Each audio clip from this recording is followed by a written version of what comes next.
Hi everyone, welcome back to my channel. Today's video is going to be about Phalaenopsis, and we are going to talk about what causes a Phalaenopsis leaves to either be straight and rigid or droopy and soft. So I'm going to try to answer that and give you a few tips and tricks on Phalaenopsis care coming up in this video. Alright, so I'm doing this video to answer a question that one of our viewers had, and that was, how come all my Phalaenopsis have leaves that are upright instead of floppy? All of them are stiff or turbid. None of them are going to be hanging or droopy at all. In fact, some of them almost go straight up as opposed to falling. So I'm going to do my best to answer that question in this video, and I'll give you a few tips on how I water and care for my Phalaenopsis as well. So when we look at an orchid, a Phalaenopsis orchid like this, I'm going to pick this one here. It's just one of my favorite orchids. I've had it for a while. Although it's not in bloom right now, it is a yellow orchid when it is. Orchid leaves almost tell a story to them.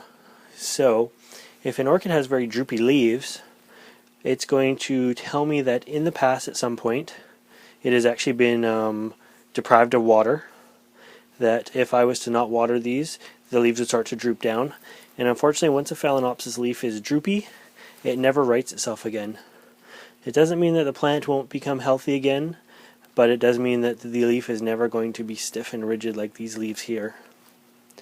Another reason that Phalaenopsis can have droopy leaves is maybe in the past, or maybe currently, we have problems with the roots. So if all of a sudden your Phalaenopsis leaves start to droop down as opposed to being stiff, there could be a problem with the roots themselves. So they could be rotten, damaged, and it's definitely, if you have droopy leaves on the Phalaenopsis, a good idea to unpot it and see why. Now if you see a Phalaenopsis in a grocery store and it has droopy leaves to it, I would probably avoid that one because it has had problems in the past. Now if you do have a Phalaenopsis with droopy leaves and you correct the conditions that are causing the droop, whether it be the lack of water or if you can manage to regrow the roots on it, the Phalaenopsis can become quite happy again and will still be a healthy plant and bloom for you, and eventually the old droopy leaves would fall off. But it takes year after year of not letting them ever get thirsty, never letting them get dehydrated, to keep a plant nice and straight with the leaves and keep them from drooping like we've been talking about.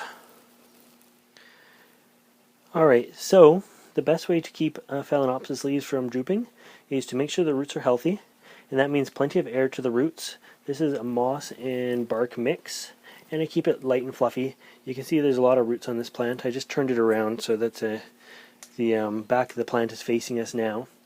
But lots of air gets in here. The mix is all very light, so the roots are going to stay healthy as long as they don't get packed down. The roots do have to breathe.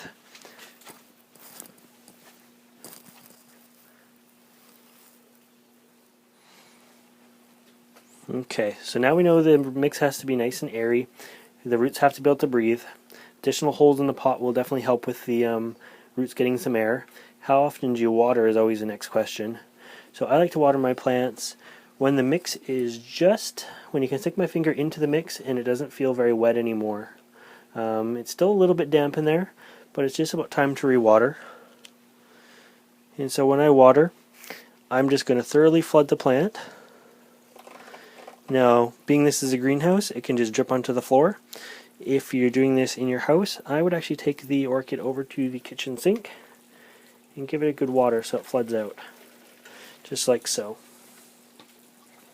A lot of my plants have aerial roots as well, so I like to give the aerial roots a spray with water. This one here has aerial roots here.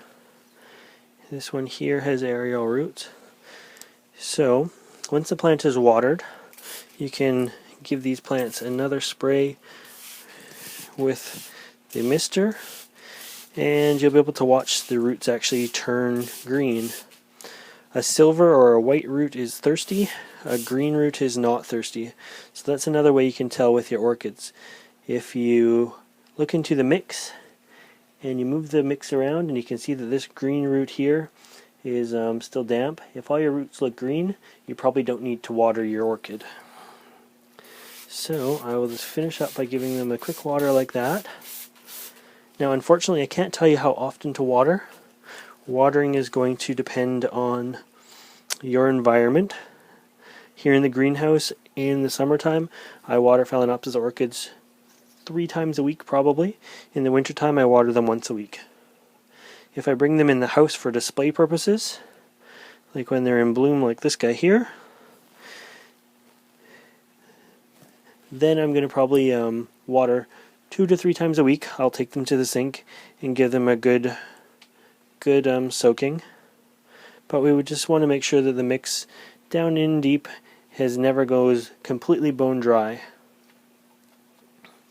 Anyways guys, that is a few tips and tricks to water your Phalaenopsis orchid. I've also explained, in my opinion, what causes leaf drop and how you can prevent the droopy leaves in Phalaenopsis. One last note to leave you with is some species of Phalaenopsis naturally have droopy leaves. So depending on what species you have, it may have naturally droopy leaves to start with. Most of the ones you're going to find in grocery store are hybrids, and they should all have straight leaves like this here. Nice and rigid leaves. Anyways guys, if you enjoyed this video and you want to see more videos like this, please subscribe to my channel. Thanks for watching.